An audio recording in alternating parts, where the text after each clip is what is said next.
Hey, thanks for being here. It's good to see you. So in today's video, we are going to talk about the benefits of prescribed fire on your landscape.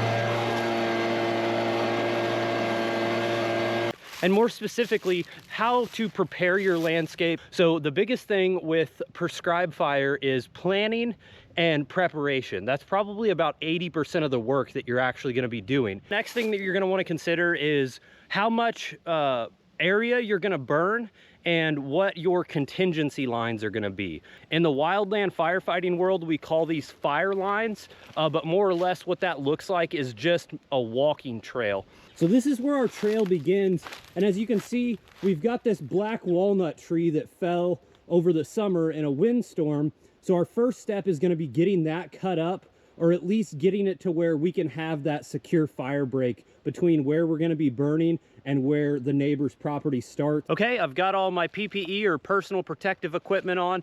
I've got my chainsaw chaps, my work boots, my gloves, my Z87 rated safety glasses, my helmet, and I've also got my trauma pack attached to my hip. So that way, if anything happens, I'll be able to take care of myself.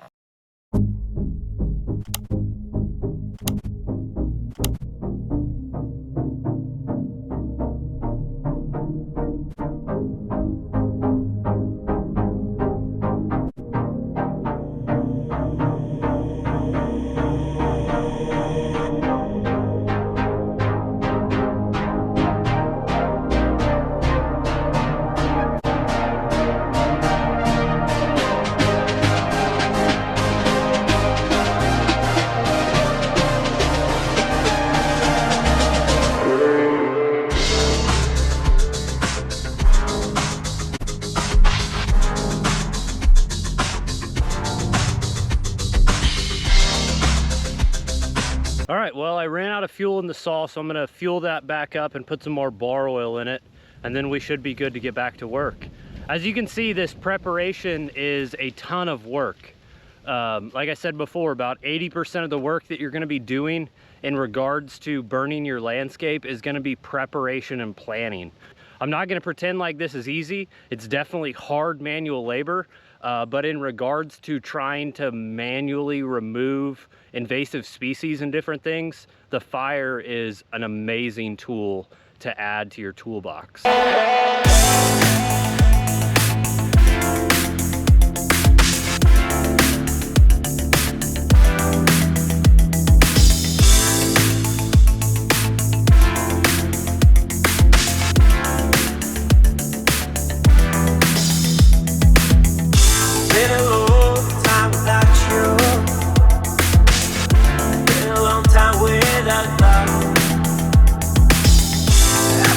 All right, well, that's the majority of the work on the perimeter trail.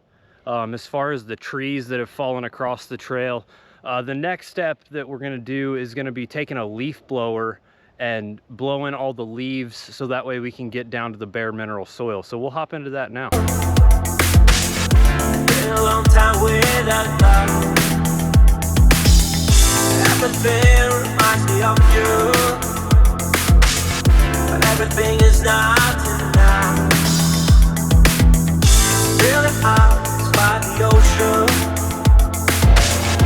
among all those white houses,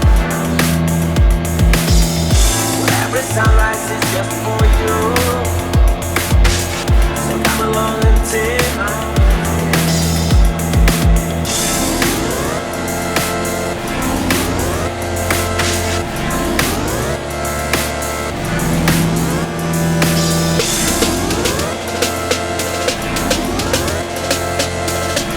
Why am I doing this? I'm sure that some of you are asking that at this point. So there's a few different reasons. The main reason is I'm combating invasive species that are encroaching on the trees in our forest. The second big reason is I am trying to promote biodiversity within our small scale ecosystem here. So that biodiversity is going to do a lot of different things. It's going to promote native wildlife. So I really like to have deer, white-tailed deer on our property. We have a lot of white-tailed deer here in southern Indiana. So this process is going to promote an environment where those deer will have an abundance of food, as well as areas that they can survive and sort of thrive. You know, there'll be grasses where they can bed down, there'll be plenty of food where they can eat, and it starts to rain. How wonderful. There's a multitude of reasons that I'm doing this. One of the other benefits, or I guess like the byproducts of all this, is, you know, it's really good exercise. It keeps me in shape. It allows me to spend time out in nature, which is something that I really enjoy. I think that doing this work personally is very beneficial for my mental health. So overall, just all around, it's a good thing. It's a good thing for me to be doing. So back in 2008, we had a logging company come through and log the ground.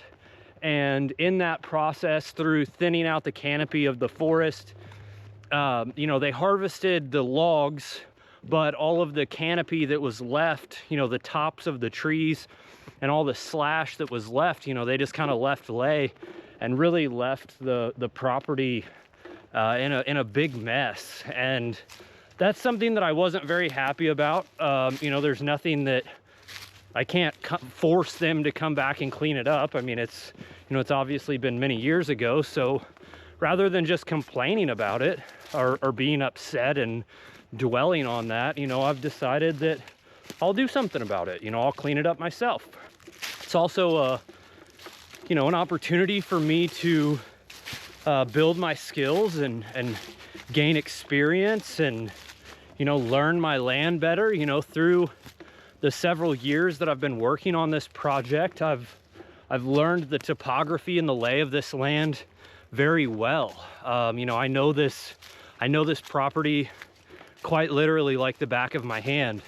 So, you know, overall, it's just a fun thing for me to do. So, you know, that's why I do it. You know, a lot of people that know me kind of make fun of me for, you know, being like a hippie environmentalist type or whatever. And you know, that's okay. Like, that's just their own misunderstanding of why I do the things that I do. And I certainly don't hold it against them. And to be quite honest, I could really care less if somebody makes fun of me because they don't understand what I'm doing. You know, that just tells me that they're ignorant about something, and that's okay. You know, I'm not going to let it affect me. It is a bit annoying sometimes, but you know, hey, that's part of the reason that I make these videos, and I try to, you know, create educational content for you guys and do different stuff. So it's getting dark. I'm probably going to wrap up my work day. I'll be out here tomorrow and we'll get some more filming done, and hopefully we can get this project wrapped up so that way we can move on to the next step.